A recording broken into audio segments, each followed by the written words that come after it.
Everyone.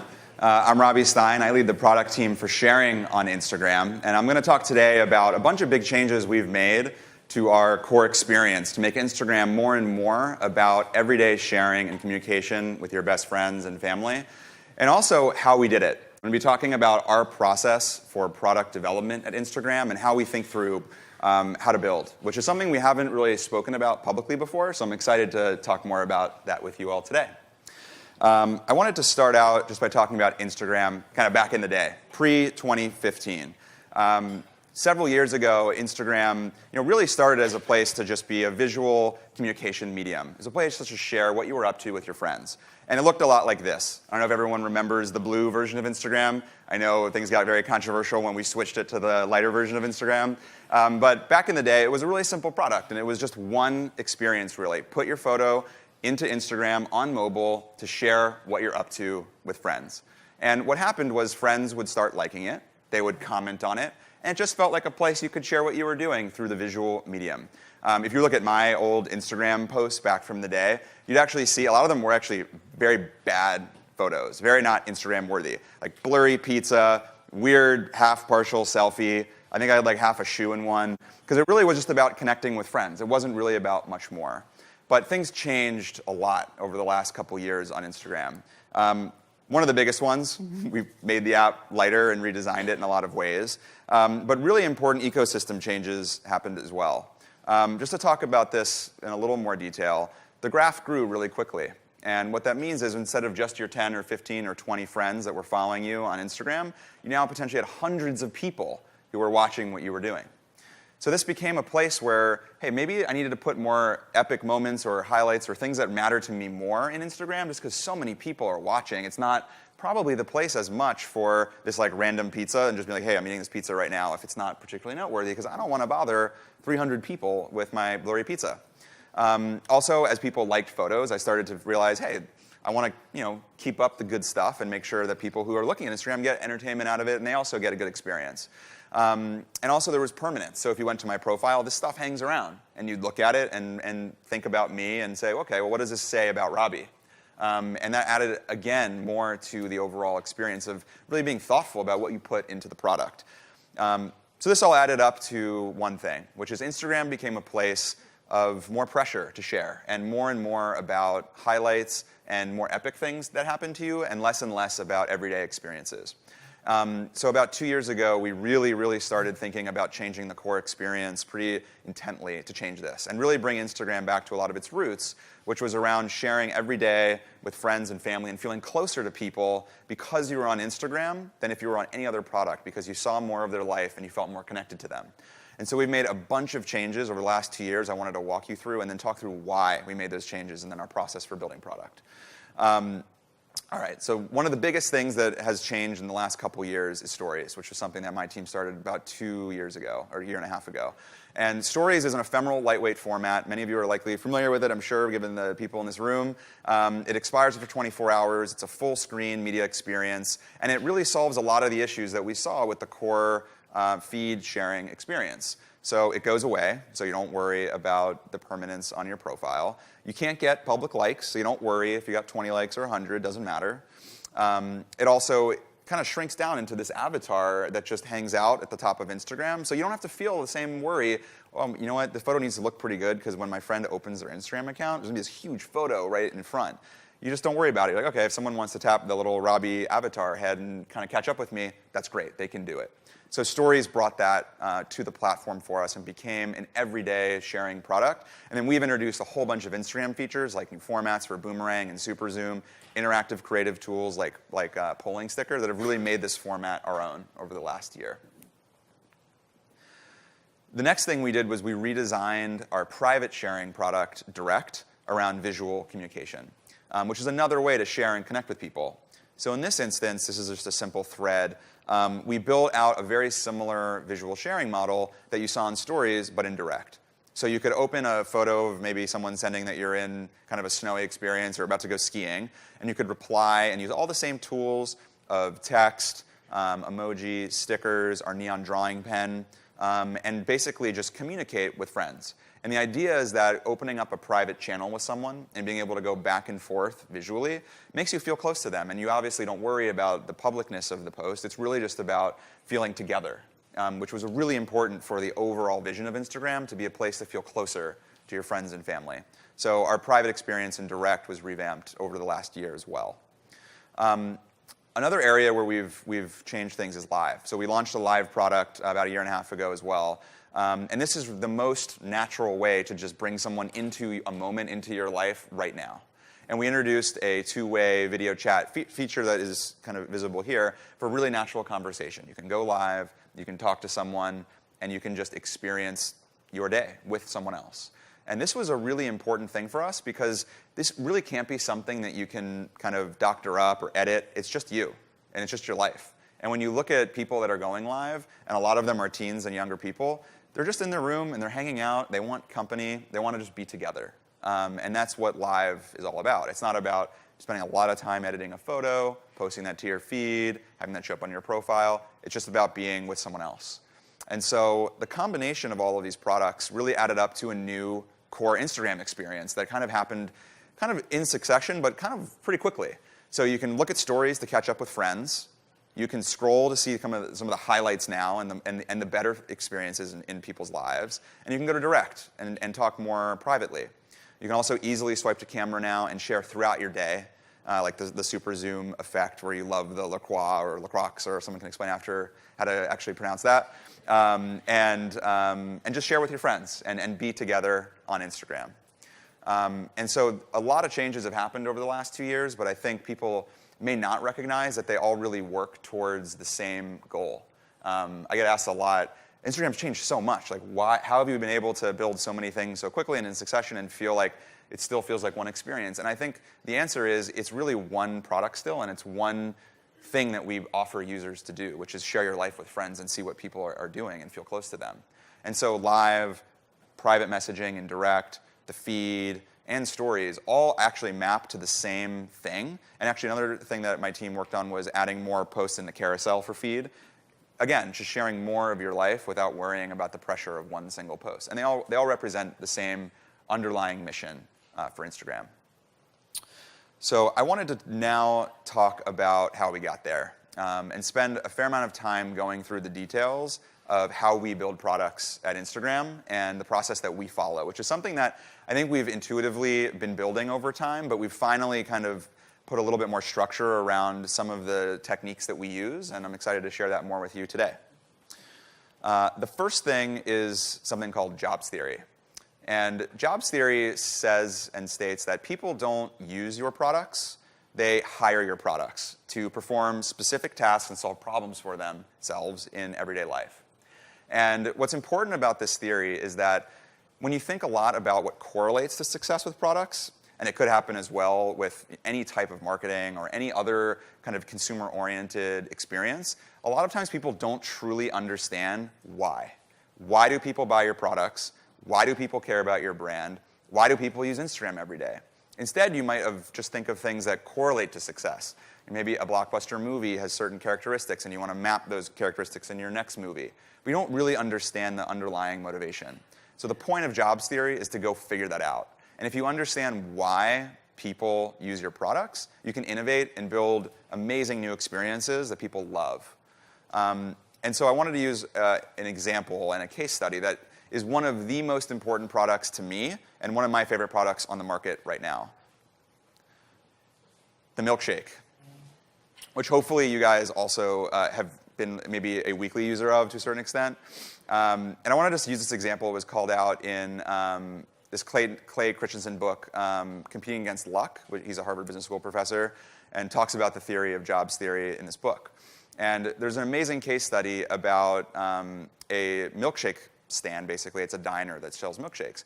And if you were to think about being the head of product for a milkshake for a second, you'd think, okay, what would I just intuitively think I want to do to make this milkshake better and increase sales of milkshakes? And go, okay, people like milkshakes. They're sweet. They taste good. Let's make it like a super chocolate, like decadent milkshake. People will like that because it's sweeter and more intense, and people might get more of a rush out of their experience.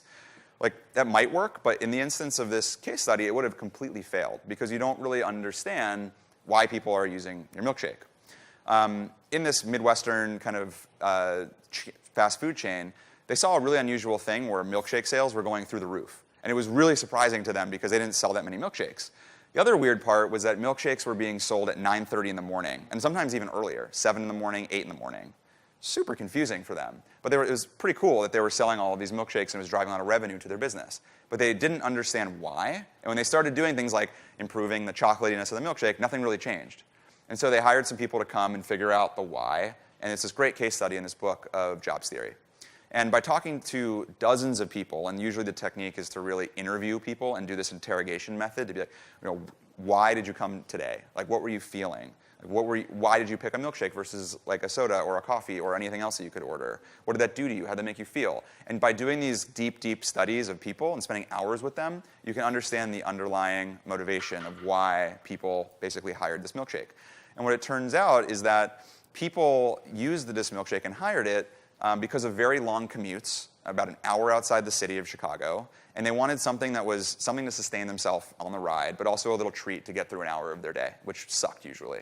And so they would get a milkshake at whatever, 7:30, 8, 8:30 in the morning, and they would drink it. And if you really break down the product, it makes a lot of sense. Like, if you imagine trying to eat something like a sandwich in the morning, it's crummy, it falls in your shirt, maybe it goes into the seat where the seams are and the stitching is, you have to get it out later, and you're embarrassed when people come in your car, and you have to explain to them why there's crumbs everywhere.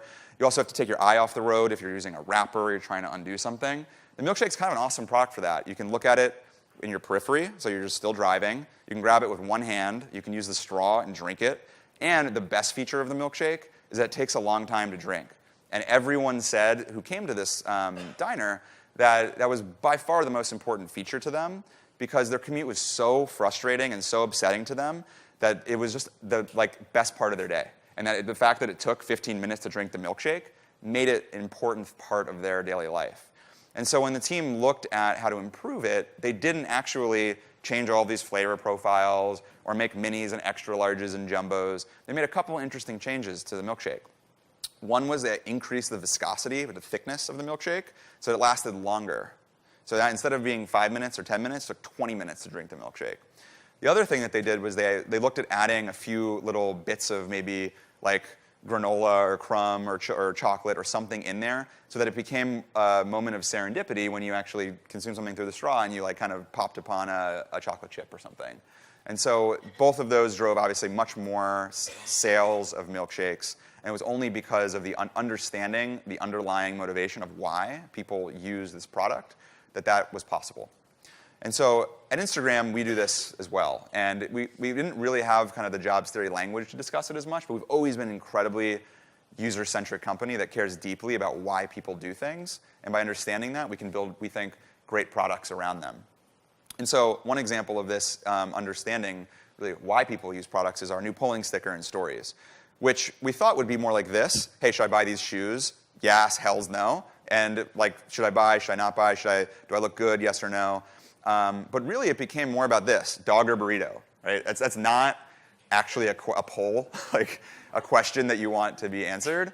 And so the job here wasn't how do we help people make decisions in their day, which was actually what we thought it would be early days.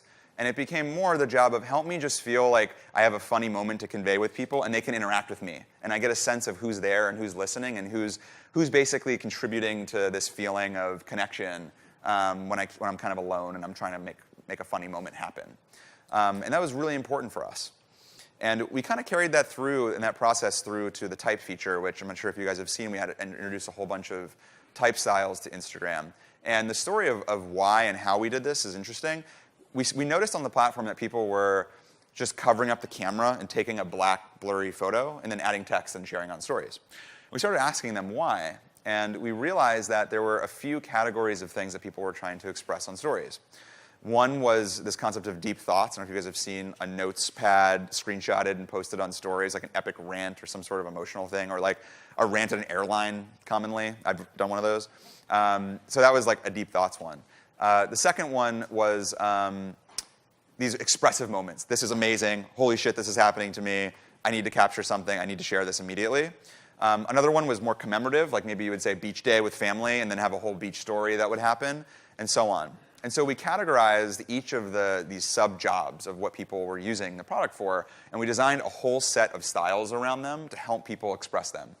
And so when you look through the video here of type on Instagram, they map to these jobs. And so the type one is for deep thoughts. The block text is for excitement. The neon cursive is for this commemorative experience of a birthday or a milestone. And then they work together to create a really nice system of expression that only exists because we truly and deeply understood the core jobs that they were being hired for Instagram. So that's how we build and think through generally like what products can we build to be better to solve the jobs that people need from us today. I now want to talk a little bit about another part of building products. The first one really helps you figure out innovation. It's like, why do people use your product and how do you make it better? But one of the challenges with it is it's hard to know. There's lots of great ideas and lots of jobs to go solve. So which one do you focus on? And one way is to talk to people and learn what what was the one time you ended up buying the milkshake, and the thing that they call out the most is usually the most important thing. But another way to do it is to really systematically analyze all of the problems of your product and structure them together and quantify them. And so this is called root cause analysis, and it basically allows you to build and structure a tree of problems. And the exercise here is go figure out every problem with your product or a brand campaign or anything that might not be resonating with a consumer if that's the problem that you're solving. And say, what could be the reason why? And when you create a whole set of problems, you can group them logically under different problem headings, and they all roll up to help answer a root question. And so for us, and this is really important for our everyday experience, it might be a root question like, hey, why didn't you share on Instagram today? And we might spend hours thinking about all of the possible causes of what prevented you from having a great experience on Instagram. And the great part of this exercise is it forces you to be exhaustive with all the potential problems that you could see with the platform.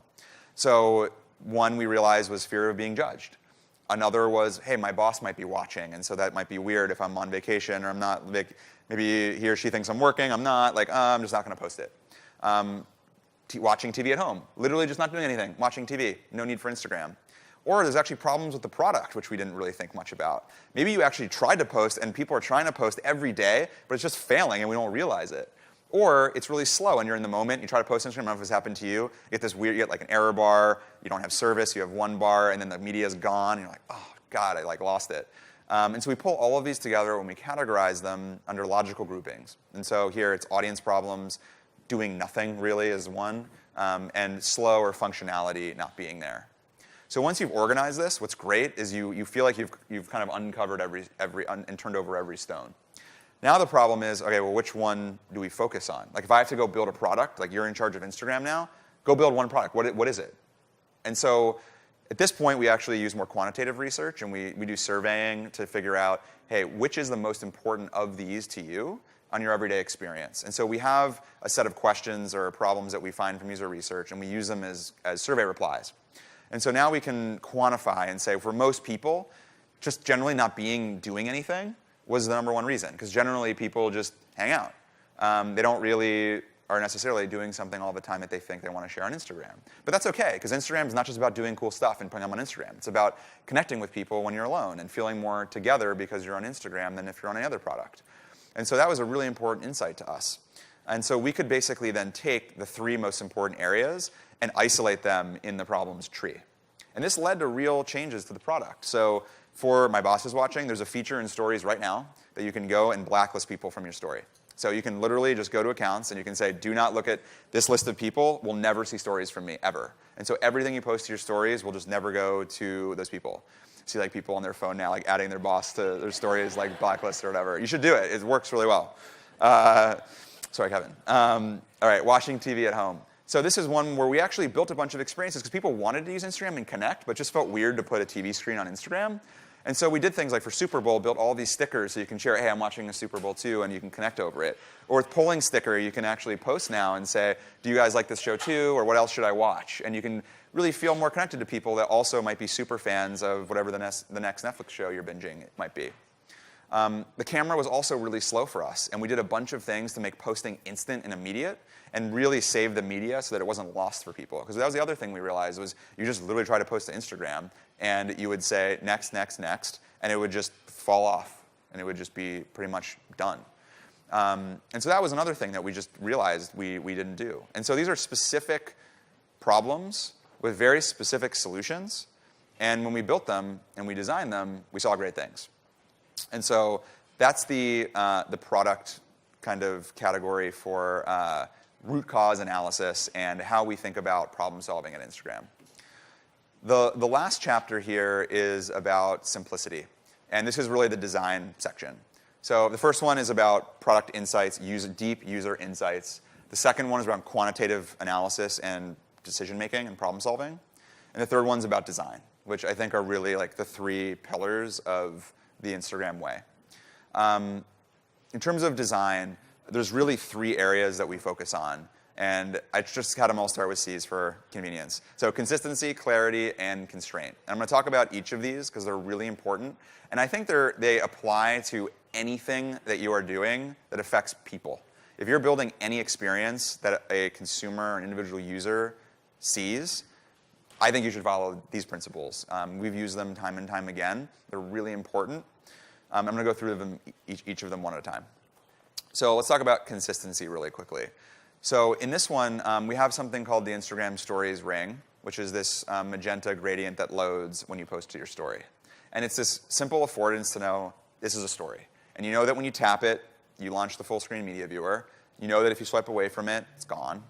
And you already know how to interact with it just because you've used it once. And what's really important is making sure that every time it appears in the system, it's exactly the same. And a lot of times what I've seen products that are confusing to use is because things may look similar to each other, but then the functions mapped to them are different. And so you might see a reply bar or a button that looks similar. And when you tap it, it does something wildly different than in another context, even though in your mind, you're like, wow, that's actually really similar. And so for us, we were really rigorous about looking at every place this could appear and having perfect consistency across the product. So you may have seen this in a profile experience, and if you tap this, guess what happens? It launches the full screen viewer, it loads the story immediately, you can swipe down to dismiss, you can reply to the story. You've seen it in the stories tray, obviously, when you post to your own story. You've seen it in Explore, it does the same exact thing. You've seen it in Search. If you search for it and you see a stories ring, you'll also see it. It's also in Feed. There's a little ring next to people who do have a story. And you've seen it everywhere. So really, consistency drives a lot of leverage into the system because you're teaching someone how to experience your product. And when you reuse it over and over again, you take advantage of the fact that you're learning something versus re-explaining it. The second area is around clarity.